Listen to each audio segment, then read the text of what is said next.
슬기로운 가톨릭 성경 통독에 오셨습니다. 오늘 말씀은 갈라티아 신자들에게 보낸 서간 4장을 읽을 차례고요.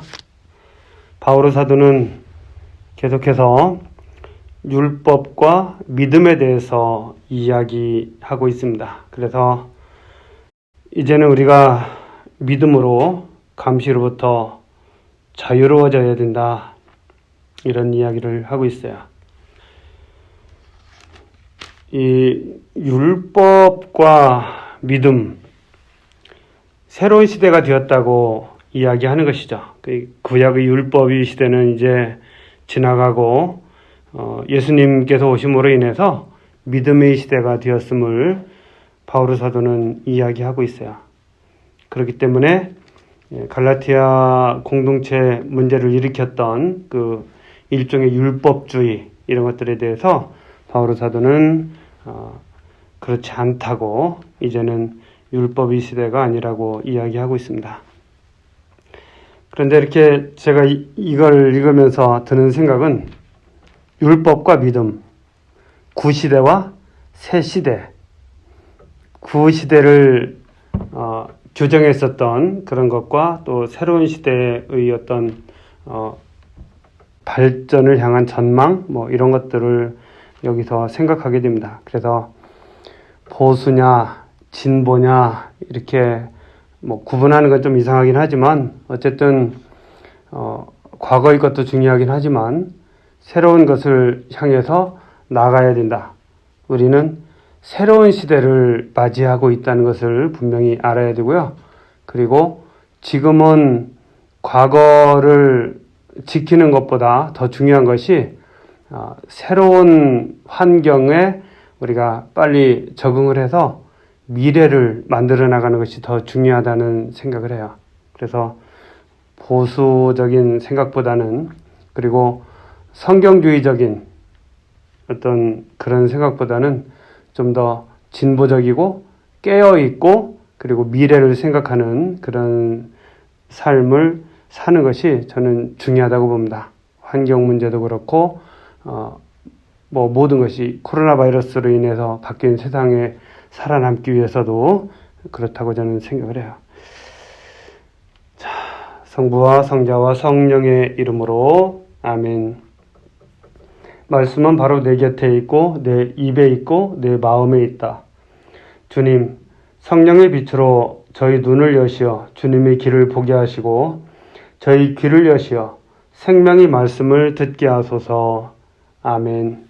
성부와 성자와 성령의 이름으로 아멘. 종살이에서 자유로. 내가 말하려는 것은 이렇습니다.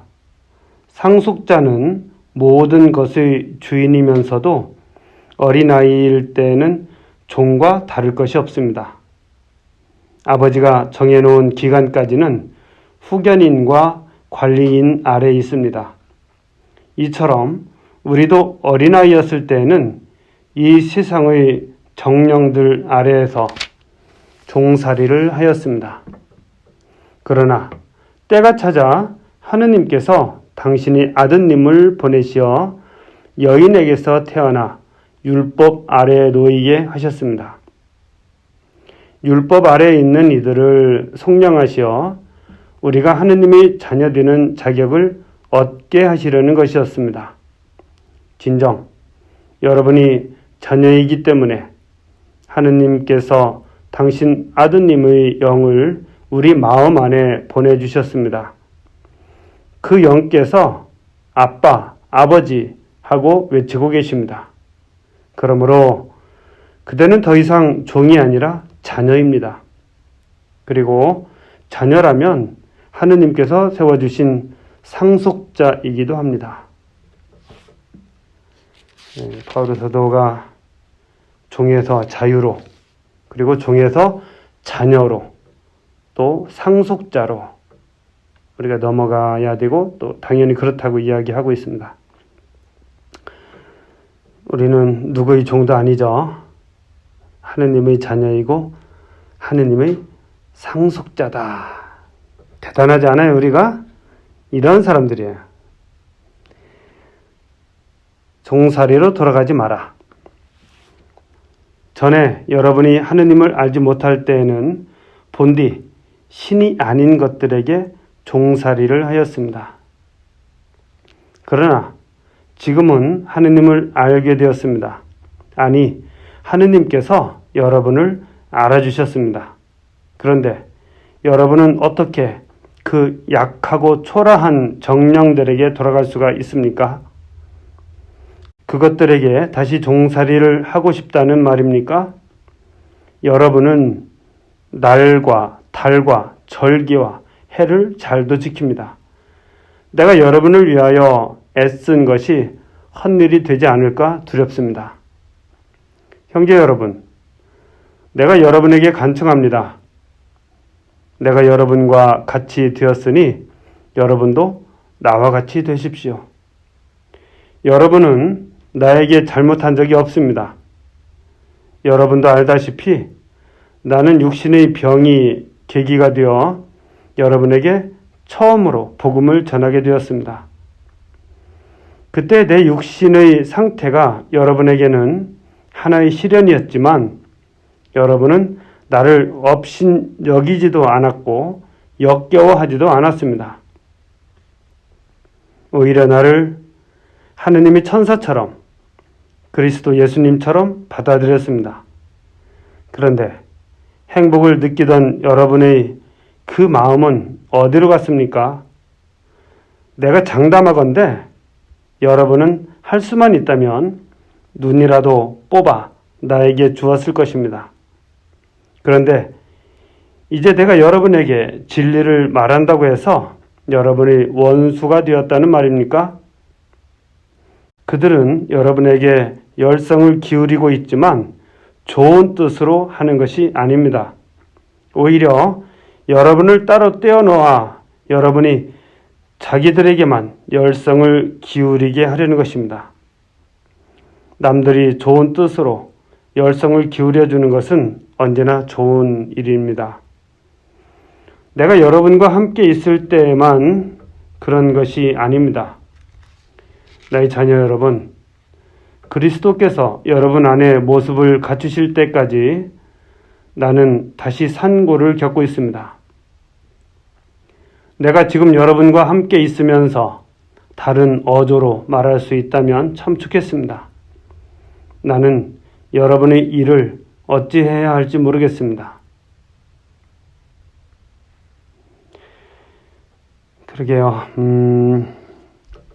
이 유다의 관습을 가르치는 사람들, 아마 그 사람들에게 대해서 하는 이야기 같아요. 그리고 그들에게 이 갈라티아 신자들이 어느 정도 이 마음을 주고 있기 때문에 바오로 사도는 그것을 경계해야 된다고 율법을 지키도록 강요하는 그런 가르침을 좀 조심하고, 그리고 바오로 사도의 말씀처럼 이 성령, 믿음 이쪽으로 다시 돌아와야 된다는 것을 여기서 이야기하고 있습니다. 우리는 누가 이야기하면 쉽게 그쪽으로 빠져들 수도 있어요. 그런 성향들이 있죠. 조심해야 됩니다. 우리는 진보적인 그런 생각을 가지고 살아야 발전이 있다. 그리고 지금 시대는 과거와는 많이 다르다. 이런 생각을 합니다. 하가르와 사라, 옛 계약과 새 계약. 율법 아래에 있기를 바라는 여러분, 나에게 말해 보십시오. 여러분은 율법이 말하는 것을 듣지 못합니까?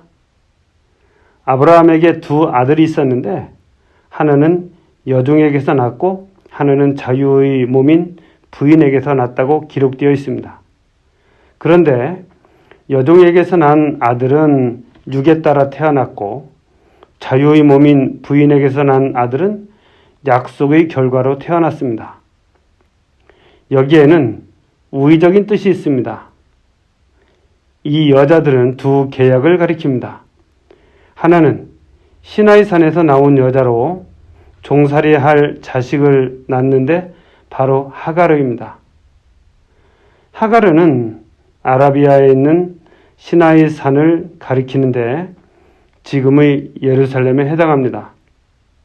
지금의 예루살렘이 그 자녀들과 함께 종살이를 하고 있기 때문입니다. 그러나 하늘에 있는 예루살렘은 자유의 몸으로 우리의 어머니입니다. 성경에 이렇게 기록되어 있습니다. 즐거워하여라. 아이를 낳지 못하는 여인아. 기뻐 소리쳐라. 환성을 올려라.